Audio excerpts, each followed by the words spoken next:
Howdy folks, you're watching Deuce and Guns. And it's no secret that I've kind of let the paint and body work on the Deuce and a half kind of let go, because it's a working truck for me. This is not, I don't take this thing on parades. I mean, I have, but I don't take this thing on parades or anything. This is a fun work truck for me. But the rust is getting out of control. So in this series, there's probably going to be several videos here. But this series of videos is going to be me trying to revitalize the rust issues and actually take care of the paint and body work on the Deuce and a half. Make it a little more presentable, maybe even take it to a couple of car shows or something. I don't know. That's far in the future. Now today I'm going to start with the bed, because that's my worst rust issue. And one of the reasons is because, number one, I don't have a canopy over the bed. I need to get one. If you guys can find one for under $1,000, a lot of them are over $1,000, especially the tricolor version I would need for my Deuce. And it's just, I'm not going to throw $1,000 onto a cover that's going to go over the bed. That's just too expensive for me. I'm not going to do that. You remember, this is a plaything, and this is a toy that also does a little bit of work for me, not a parade, not a showpiece. So, oh yeah, anyway, the reason why there's so much rust in the bed, number one, don't have it covered, and number two, a lot of Tennessee is actually considered a rainforest. We actually get enough rainfall and we have enough moisture in the air, enough trees to be considered a rainforest, just like the Amazon. So rust is always an issue here, and the Deuce is no exception. So I'm gonna go ahead and get started right now on that.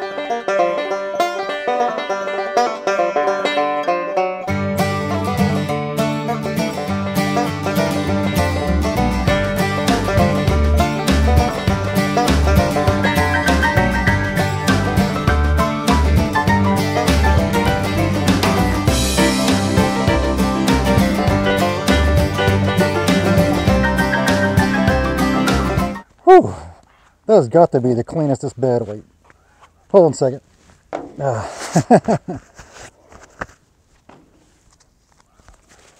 Oh, there we go. Whew, that's better.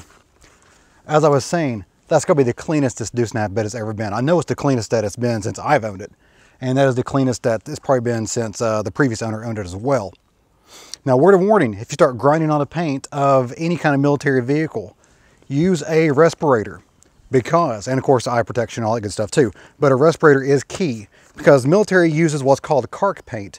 I have no idea if that's pronounced correctly, but I've always heard it just pronounced CARC, but C-A-R-C, Chemical Agent Resistant Coating.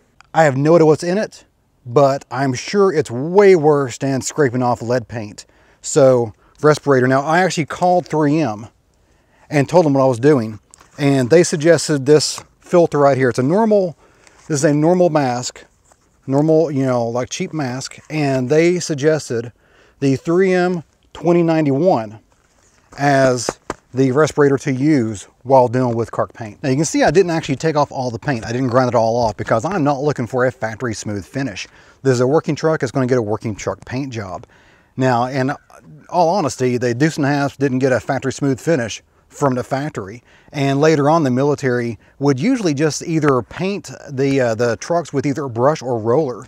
Now, to take care of the rust, I'm going to try something I've not tried before, which is Seal. I've heard it's really good. It's supposed to encapsulate and stop the rust and change it over to primer, make it into primer.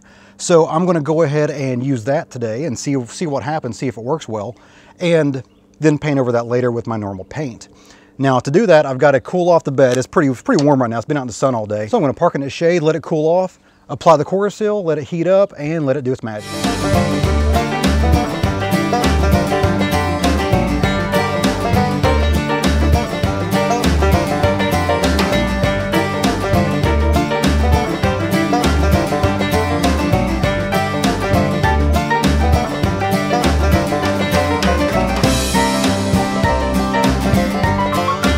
Alrighty folks, the Seal has dried or done its magic, whatever it's supposed to do.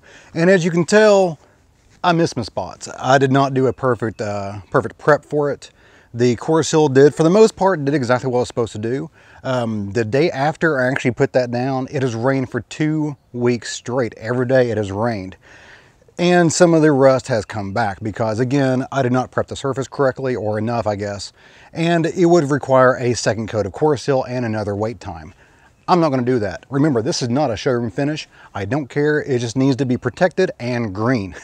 So now we're going to get to actually painting the Deuce. So make sure you actually stay to the end of the video because I'm actually going to go over exactly how I got this paint. And it is not the official CARC paint from the military because that stuff is hundreds of dollars a gallon usually. And the stuff I bought was, I think, $30 a gallon. So I'll show you exactly what I did, and the paint codes and numbers and everything that you need will be in the description beneath the video.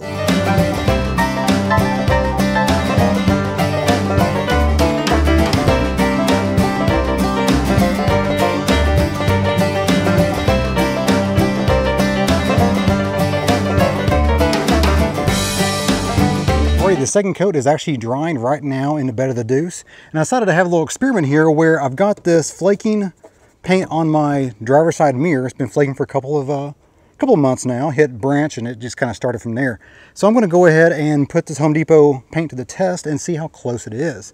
I know it'll be faded and all that good stuff, but let's just find out to see how close it is. Wow, that's actually pretty close. Okay, so you can tell that it is a little bit darker. The new paint's a little bit darker than the old paint. Well, that's pretty much to be expected because the old paint's been on this truck for God knows how long. And new paint, you know, it will lighten up a little bit as it cures. It's been on here for about an hour. It will lighten up a little bit, and of course, it's being compared against faded paint. Eventually, if this paint works out, I will paint the entire truck this color, and then decide from that point whether I go for the 3-color camo or just leave her green. Alrighty, here's the second coat. It's completely dry. It's still not cured, of course. It's been out in the sun all day, but it's not actually completely cured. I'm not going to stick anything in the bed until it's had a couple of days, if not a week or two, to completely harden up. And now we're at the end of the video, so I'm going to go over how to get this paint and how to get the correct colors. In the description below the video, I will have all the paint codes, all the what's called FS codes for the Home Depot computer. These are found on the internet. You know, they're pretty accurate from what I can tell. Okay, now what are the steps to walk into any Home Depot and walk out with the correct type and color of paint?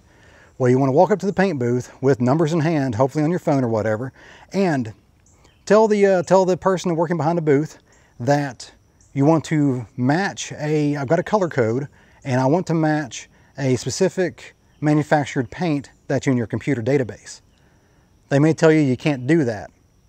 Tell them that the neighboring, whatever neighboring Home Depot there is, the next one over, the closest one next to you, told them, oh, well, so-and-so Home Depot had no problem doing this for me. Do you not have the same computer system? I had to do this. And that lit a fire under guy, and he decided to help me then.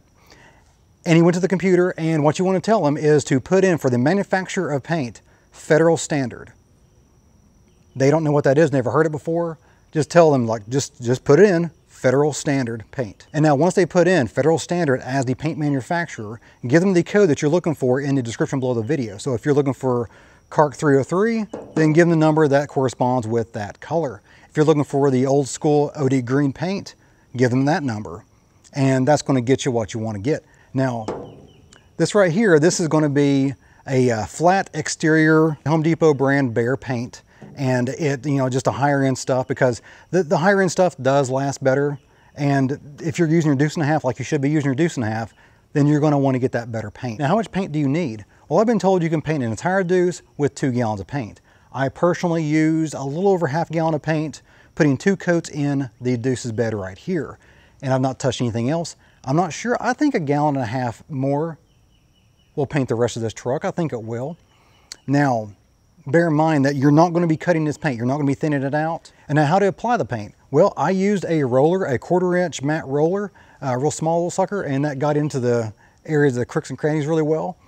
That worked best for me. You can use a paintbrush, and there's evidence of this truck that a paintbrush was used in the past, so it would be military correct. And of course, it was also, I'm sure at one point or another, sprayed as well. If you're proficient in a spray with a spray gun, more power to you, go for it. But I don't have the equipment for that, nor the knowledge, or the experience. So I used a roller because I've painted my house before, so I can paint a Deuce too. And this way, I can, if I want to touch it up, I can touch it up on the side of the road if I want to, without any other equipment. I can be in and out of Home Depot for 20 bucks and paint my bed again. Well guys, that's it for me today. I hope you enjoyed it. If you did, give me a like and go up and subscribe, with a lot more on the way. And if you have any comments, questions, or show ideas, go ahead and leave that in the comment box below the video. Also, remember that all the paint codes are going to be in the description below the video as well. So go ahead and check that out if you're interested in painting your Deuce or anything really with military correct colors. And as always, you guys have a great day. See ya.